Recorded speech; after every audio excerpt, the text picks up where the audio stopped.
Сейчас отвозил ребят из Сакрамента в аэропорт Сан-Франциско. К сожалению, они улетают в Россию. Почему? Об этом поговорим чуть-чуть позже. Сейчас я хочу в начале видео сказать о том, что если вас надо отвезти в аэропорт Сан-Франциско, ну, Сакраменто-то уж тем более, или встретить в аэропорту на бизнес-классе, на Uber бизнес-класса, ну или на пикапе, если у вас очень много вещей, я тоже могу приехать за вами на пикапе или отвезти вас на пикапе. Короче, если вам надо организовать трансфер из аэропорта и в аэропорт, пишите мне в Инстаграме и в Телеграме. Если вы очень хотите, чтобы я вас встретил или отвез в таких далеких аэропортах, как Лос-Анджелес или Сан-Диего, это, в принципе, тоже можно сделать за... Ну, только надо будет договориться о цене. А Сан-Франциско и Сакраменто, короче, available. Есть что не попробовать. Сникерс там или печеньки. Выручай, братишка. Гав? Достал. Увольняюсь. Сегодня у меня достаточно интересный заказ.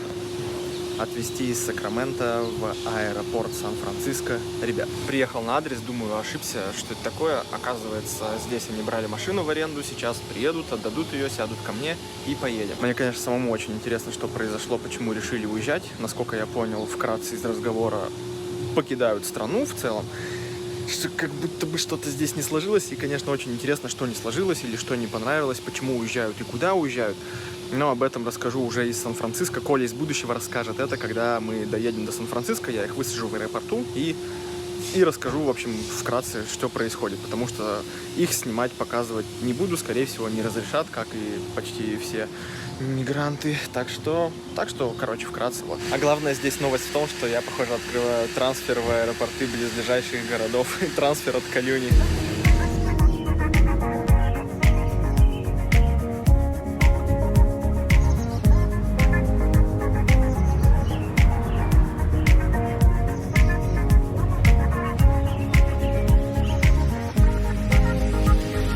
Жалко, что не получилось сделать это вкрапление на фоне аэропорта, потому что там просто вообще нет никакой парковки. Они все либо подземные, либо многоуровневые закрытые, а вокруг нет тоже никакого поля, потому что там многоуровневые развязки. И, короче, в итоге на фоне аэропортика никак не получилось сделать. И, наверное, сейчас садящийся, пролетающий мимо, садящийся, идущий на посадку самолет вы тоже не видите. Блин, короче, ракурс специфичный. Но, друзья, уверяю вас, что я в Сан-Франциско на ближайшей бесплатной парковке свободной, которая есть около аэропорта. Это около магазина Safeway. И аэропорт вот в 3 минутах буквально от меня.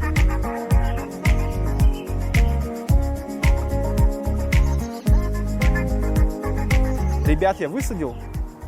Прощание, конечно, сентиментальное, потому что, блин, я не услышал каких-то вразумительных объяснений, почему они улетают, то есть что конкретно не получилось, что конкретно не понравилось, потому что не понравилось, похоже, точно отметается, потому что вот мы ехали и в целом там с моста на Сан-Франциско, видимо, они вдохновлялись, восторгались, что да, хорошо, красиво. Зарплатами тоже, о зарплатах мы поговорили, о дордашерах.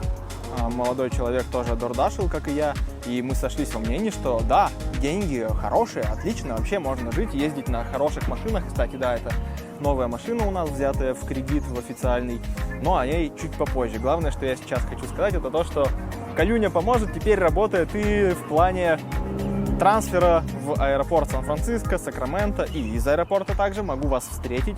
Это главное, что я хотел сказать, по сути, чему посвящено это видео.